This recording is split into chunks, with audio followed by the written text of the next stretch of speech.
Hey, Chi-Town, and welcome back to Speak Your Mind Radio. I'm your hostess with the mostest, Queen Star, and I'm dope, funny, and goofy.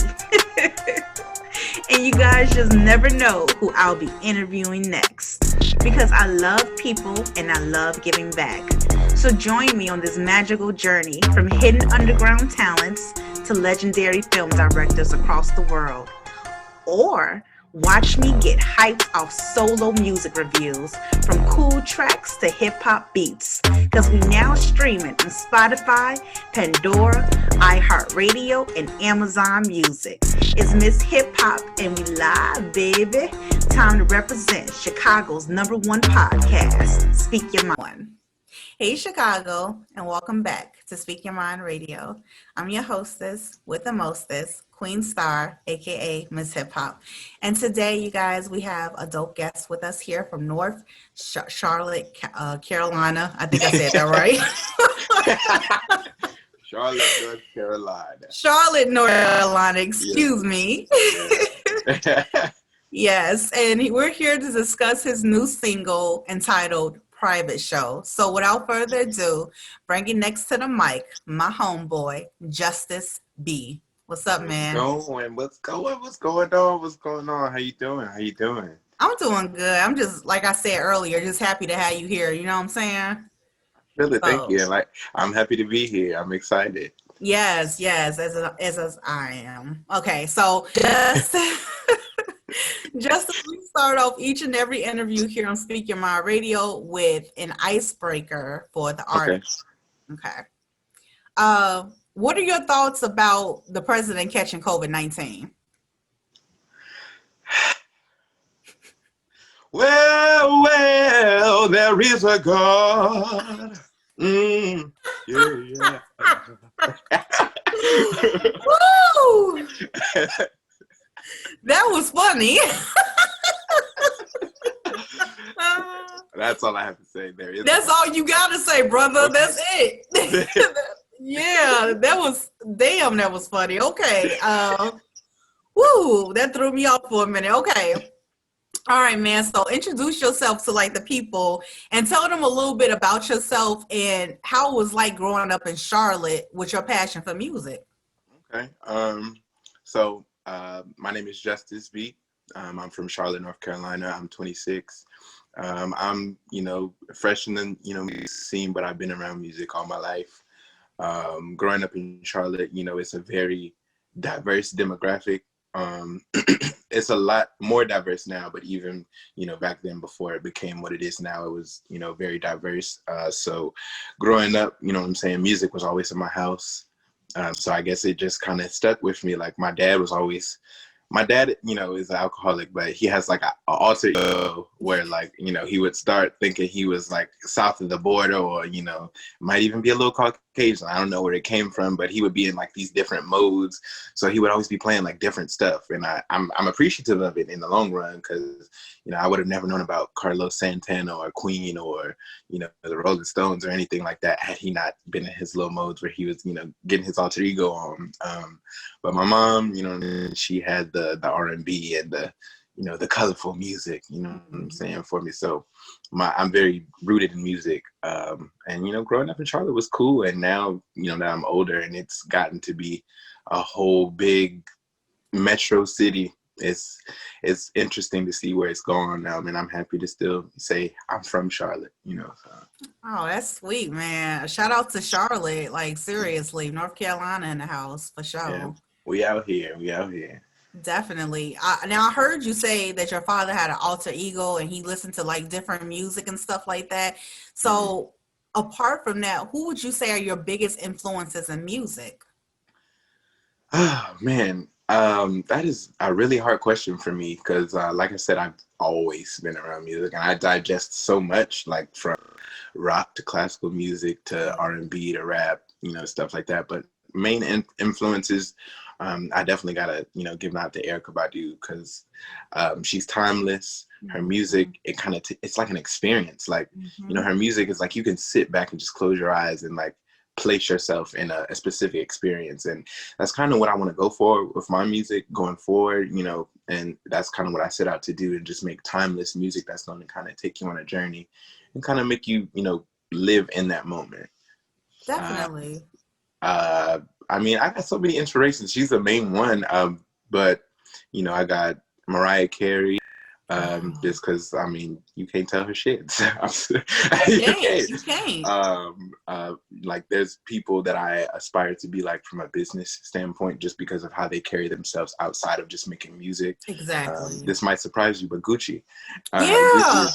Gucci is definitely one of like my inspirations as far as like a businessman. Like, that man will market himself and do everything he need to do, you know, make the connections that he needs to, and not be afraid to, you know, put his best foot forward and make a business deal. And it always works out from the looks of it. So definitely. I definitely agree with you. Shout out to Gucci, man, if you're listening, for sure. Yeah. Shout out to Gucci, one of my favorite rappers, by the way. Yeah, for sure. Speaking of favorite artists and stuff like that, who would you say is your favorite rock band of all time? Favorite rock band of all time, Queen. Queen. Yeah. There's no debate. Freddie Mercury, like, that's another inspiration. Like, just the showmanship, like incredible showmanship, and just kind of like, even whenever you're going through stuff, like, the show must go on. Like, that's the kind of mindset I have. Like, one of my songs, I said I'm a true performer, like, and that's where I get it from. Like, you being a true performer is just keeping it going when, you know, you ain't feeling your best, or when the sound ain't right, or when the band ain't rehearsed, you know, the show still got to go on. So that's true. That's good ambition skills right there. That's what I like to say. That's that gas, baby. Yeah. Okay, so just as like from a marketing standpoint, what advice can you give other young musicians out there trying to, you know, present their music to the world in this digitally driven world that we do live in? You know, everything's digital. Mm-hmm. Advice that I would give: always try to find new ways to market yourself. Whether that be, you know, placing a video over your music. Make sure you got the licensing, though. Make sure you got the licensing. Licensing is important. But you know what I'm saying? Just kind of finding new ways to keep, you know, things fresh. And that could be anything. Like, I don't like to tell creatives how to do their own thing, because if you're a creative, like, your content doesn't belong to you. It belongs to the world, because it, you know, it don't belong to you. That's the reason we create stuff.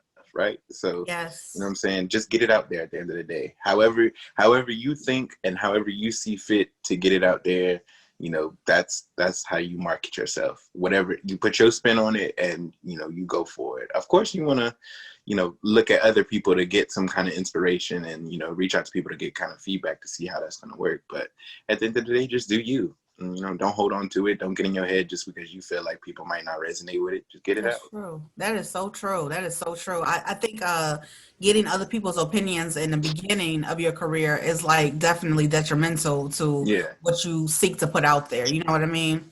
So yeah, I agree with you. So tell everybody, speaking of the music, tell everybody a little bit, not a little bit, but about your single Private Show, and what inspired such a sexy song. Okay. So Private Show was like one of the first songs I wrote on my EP. And I wrote it with the intent to put out a project. So, you know, with the quarantine and everything, that was like prime time for me. Like, I ain't got nothing to do but to stay in the house. What? Okay. Yep. You know what I'm saying? So that was like, okay, what am I going to do? How am I going to do this? And at the time I was in a relationship, and I was, you know, with my producer, and we were just sitting there like, okay, like, this sounds like it could be a real, like, when he was playing, you were tracking out the beat or whatever, because we sat right here in my room and like made everything from scratch. Wow. And I was like, oh, this sounds like a sexy song, like, but it sounds real fun too. Mm-hmm. And I don't know, that, you know, as a creative, like, things happen so organically. I was literally just humming, and it just fit. And I was like, okay, sexy song and that melody, all right. And then, I don't know, something about the quarantine, I was like, let me focus on quarantine. So I was like, damn, you know, people ain't I'm sorry, I don't know what this is. No, People it's are having cool. sex like they used to, you know what I'm saying? We stuck in the house, it's been a minute, you know, now I'm ready to get to it, you know what I'm saying? So I'm like, oh, this is the perfect post-quarantine song from where we can go outside. It You know, really is. it's too bad, you know, still kind of, you know, we still kind of on shut down, you know, things ain't turned all the way back to normal, but That's I was like, true. this is the perfect, like, when it's time to go back outside, boom, boom, boom. So I was like, you know, we're going to work on this and keep it to the summertime. Mm-hmm. And that's what it was. It was just like, I wanted people to like listen to it and be like, well, what is your version of a private show? Because my private show is like when you do that thing with the mic, but your private show might be, you know, you're going to be bound and gagged. You know what I'm saying? Like, you know, a private could be whatever you want it to be. So like literally that's how that came to be inspired. It was like, what does your private show look like? Because we are all going through this quarantine together, and it's like, you know, it's time to go. I'm ready to go. It's been a minute. Yeah, baby, I'm telling you right there. And also you brought back the authenticity in R&B, you know what I'm saying? Just like you said, like what happened to that baby making music, you know what I'm saying? Mm-hmm. It just seemed like to deplete and go out the window for some reason. But when I heard private show, I'm like, oh yeah, this gets you in the mood for like role playing, you know what I'm saying? Right. So I really, Right. really like that song. But I want to ask you, I know you don't have a visual for it yet, but are you planning on having a visual? Yeah, so I'm ironing things like that out now. Special shout out to Duran Bernard. He was, you know, a feature on the song, and Yeah, he was dope. I would really like to do a visual with him because he's creative and he's very, you know, out of this world when it comes to like his ideas, and I feel like us together, and you know, if we could work together and put that together, I think it'd be dope. But soon come, we'll see. But I'm working on a lot of visuals for the other songs and stuff that I'm working on towards, you know, my next project. I'm just trying to keep myself busy, so we'll see. Well, speaking of trying to keep yourself busy, how do you keep creative? Like, how do you stay creative? A lot of tree. Yeah. A lot of tree.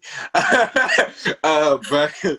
I don't know. I just kind of put myself in a mode where, like, now that I'm, you know, putting music out, it's like I want to keep doing it. You know, now that I spend so much time with, you know, staying in my head and not releasing music because I'm like, you know, ain't nobody trying to hear this shit, Otis, you know? So it's like now that I've, you know, put it out there and it's being received pretty well, I'm like, okay, just keep doing it. Like, don't be scared. That's so, right. You know, when I find myself with mess like swirling around in my head, I'll be like, okay, you know, I'll sit there for a second, play with it. And then, you know, all right, now I got to get this out. And I don't care if I'm sitting here watching a game or if I'm in the bed trying to go to sleep. Like if I can't go to sleep because a melody is in my head, I'm just like, all right, get it out, put it in your notes. You know what I'm saying? Voice memo on, just kind of keeping track of, because I do this stuff all the time, and like before I never kept track of it. So now that I've like put myself in a mind where it's like, all right, because these little voice memos might turn into a little interlude on the album, like you never know. So it's just like, just, you know, as one of my producers say, like, record everything. That's right. Record everything. Record everything. So you gotta document everything. Yeah, that's how I keep it. That's how I keep it fresh. Okay. So, what are your next upcoming projects now that we're on it? So I'm kind of in a place where, like, now that my EP is out, I'm just kind of feeling different sounds and just working on different things. I'm planning on maybe releasing a few singles, and just, you know, seeing how they sound, you know, to the masses, and trying to use that feedback that I get to create like a cohesive project with those similar sounds, because I do want everything to not sound the same but sound together. I don't want to be too all over the place. I want to be, you know, one solid sound, and that's going to take some time. So I'm working on a lot of different things, and who knows when the next project is. You know, I like to, you know, keep people on their toes, so I might just drop something tomorrow, might drop something next week. You know, I don't know, but, you know, I hope that people, you know, can listen to this EP and see where I'm going, and just wanting to make authentic and organic music. So. Definitely. I love that. If you had a chance to collaborate with any artist out right now, who would it be? Ari Lennox. Ari Lennox. She's just so black, so beautiful, and her music is just so black and beautiful. Wow. And like, I really want to get in that soul element, and I feel like she embodies all of that. She embodies all of that, just natural brown skin, like just natural everything, and just natural glow about her, and just, you know, I like working with good people, and she Me just has a too. good aura to her. So, you know what I'm saying? When you work with good people, you make good music. So. Exactly. So let's talk about your EP that the private show is on. What's the name of the EP? The EP is called High Call Volume. It has Private Show on there, as well as 2 other tracks by myself, written by me, co-produced a little bit by me as well. And then I had some other producers that I work with on there. Yeah, that's my first project. I love it. That's my baby. Okay. So why don't you tell the people out there where they can find your music and where they can like talk to you or link up with you or something? Okay. Well, High Call Volume is available on all platforms: Apple Music, Spotify, Tidal, whatever you prefer. You can follow me on Instagram at It's Justice B Music. Again, that's It's Justice B Music. And, you know, talk to me. I'm very down to earth. I'm always, like I said, I like to keep myself busy. So if anybody out there is, you know, trying to work, you know what I'm saying, and make some magic, make some beautiful music, holler at me, follow me on Instagram, check out my EP, you know, stream it, tell a friend, tell your mama, tell your cousin, tell your daddy. Yeah. Tell your daddy, tell your daddy, sister. Yeah. You're so silly. Thank you so much, Justice B, for coming on today's show. I really enjoyed you. When you drop your next project, holla at Speak Your Mind Radio so we can get album reviews going. You know what I'm saying? EP reviews going. Let's do it. Will do. Thank you for having me. I appreciate it so much. For sure. Peace out, man.